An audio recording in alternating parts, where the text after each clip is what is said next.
Komi-san, Komi-san, Komi-san, Komi-san, Komi-san, Komi-san, Komi-san.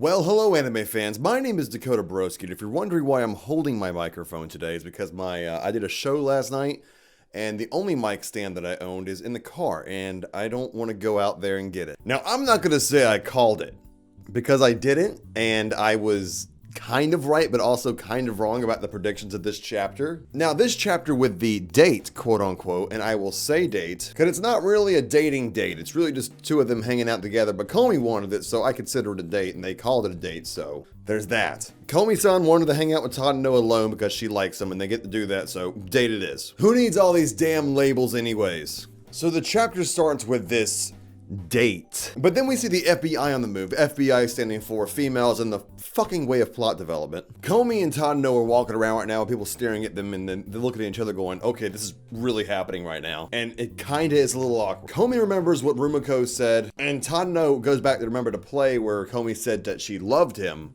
And he's like, no, that totally was not what she meant. It was just part of a play. No, it wasn't, you dumb fucking bitch. You don't have to be this anticlimactic, Tadano. You don't have to be this anticlimactic. You can just address this. You don't have to avoid it. You can address it. Changing the subject, Tadano's like, oh, so what did you and Rumiko talk about while you were in the stairwell for like 4 fucking weeks? And then Komi-san takes a minute to think about it and then cutely puts her finger up to her mouth and it's like, Kimitsu, which is Japanese for mind your own fucking business. It's not.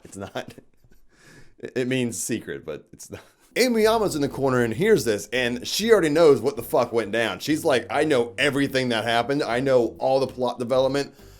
Holy shit, this is too much, and passes out. And they take her to the infirmary. But so after that, they go and try the food stall. They get something that's cheesy and amazing and good looking. I don't know what it is or how to call it, what food type it is, but maybe someday I can. And if you were to support me on patreon.com/DakotaBroskie and support me on Patreon, maybe one day I'll be able to go to Japan and use the money you gave me to fly out there and enjoy myself and try the festivals and all the food stalls so I can further experience this. And no, I'm fucking kidding. I'm sorry.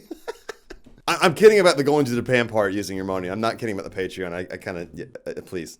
Komi takes a chunk out of whatever the hell this is, and she keeps pulling the cheese, and it's cute, and she's just trying to struggle with it, and Tadano's kind of laughing with her, and like kind of thinking it's cute, and Komi's like, I'm super fucking embarrassed this is happening, but Tadano is appreciating me, so that's nice. Then we get another inspection from another FBI agent girl looking up going, oh, did you see a Gairu and a long-haired beauty just talking to each other, confessing their love? And they're like, nah, never heard of them. And she's like, okay, and walks away. Maybe it's because I never cared for this character, but I have no memory of her whatsoever. I don't know what arc she was in before. I don't know where she came from. Maybe she's new. I don't know. I couldn't tell you this character's name, origin, or wherever the fuck she was. But after 232 chapters, I guess that's understandable. That was kind of weird. So then they go, let's check out the attractions. The attractions being a haunted house. Komi sounds a little nervous, but she's like, nah, we can go. And mind you, at this point, everything so far up to this point, Komi is not writing in the notebook. She is speaking out loud, because ever since Rumiko shook her up about how she thought it was annoying how she was writing in the notebook, she hasn't used it since. So they're in this together, they're kind of walking through, they're kind of figuring it out, oh, we gotta hide over here, so they hide over there from the killer, and Komi is super close to Tadano, and she blushes, and she's like in kind of bliss right now, and like really enjoying this. This face right here for me just shows that Komi is super happy and just super in the moment and really enjoying herself with Tadano. Like, holy shit, this is the date, this is amazing, oh my god. What can possibly ruin this moment? FBI walks in. So the FBI agent walks in and is like, yo, it smelled like youthful bliss in this motherfucker. And they're like going to like break down like who the hell is in here having a romance thing going on? Who's having plot development? You bitches holding hands? What's going on here? And right before they figured out Tadano and Komi-san are hiding, the CIA, short for Cut 'em Some Slack, We're Youthful Association, which makes perfect fucking sense. I feel like something's lost in translation there. And now it's a showdown between the CIA and the FBI. What is this, a fucking... It's like Jason Bourne in this? So the showdown happens, and Tadano's like, probably now's a good time to get the fuck out of here. They see Nakanaka-san about to perform, and then they run into Manbagi at the same time. So they're like, oh, okay, we just watch the show together since, you know, that's your friend, Komi. And I'm guessing that's the end of the date.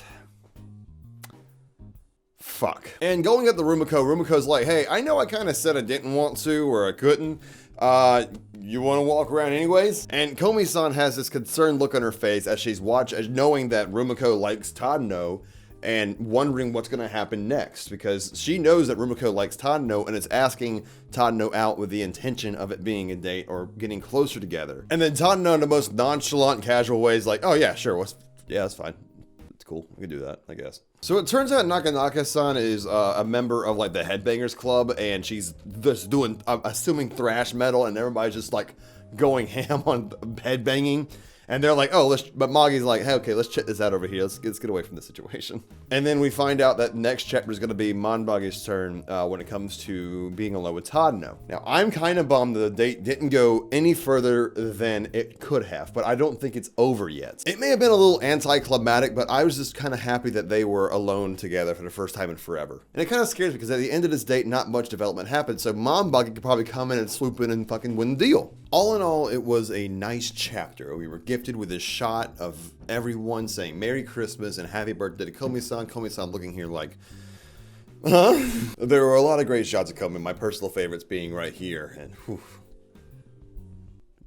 my God. If I had to predict anything, I would say that the FBI is nowhere near done. I don't think we're going to see the last of them. For them to build up this like FBI team, I think they're going to be throwing it away this soon. I don't think so. If anything, I think they're also going to implude on Manbagi's date also. If anything was to intrude on Manbagi and Tadano's date, I would say it probably would be the FBI, or maybe Komi stepping in the same way Manbagi did in this chapter. I was kind of hoping that Komi's friends or Tadano's sister would step in instead of this newly formed CIA, but that kind of makes sense how the CIA and the FBI are fighting each other. It's pretty hilarious. I'm sad the day ended. I really am. And it was very anticlimactic to me, but at the same time, it was a super cute chapter. Maybe not so anticlimactic. I think that we've been kind of hyping up the past few chapters, the past couple months, because a lot's been going on. But now that things are starting to settle and things are going back to normal, I think that the expectation is there for us to want something to happen after things have been happening, but it's really just getting back into the regular swing of things. And it's kind of a smooth transaction back to the regularly tuned in program. With that being said, what do you think is going to happen in the next chapter? So if you are thinking this day's going to be great, thinking something's going to interrupt it again, nothing's going to get accomplished, and what's to come after this? I think we're still on the first day of the Cultural Festival, which is a fucking mind freak to think about. This first day is lasting forever, like forever. With that being said, my name is Broskie. Enjoy and take care, and I'll see you in the next chapter, hopefully.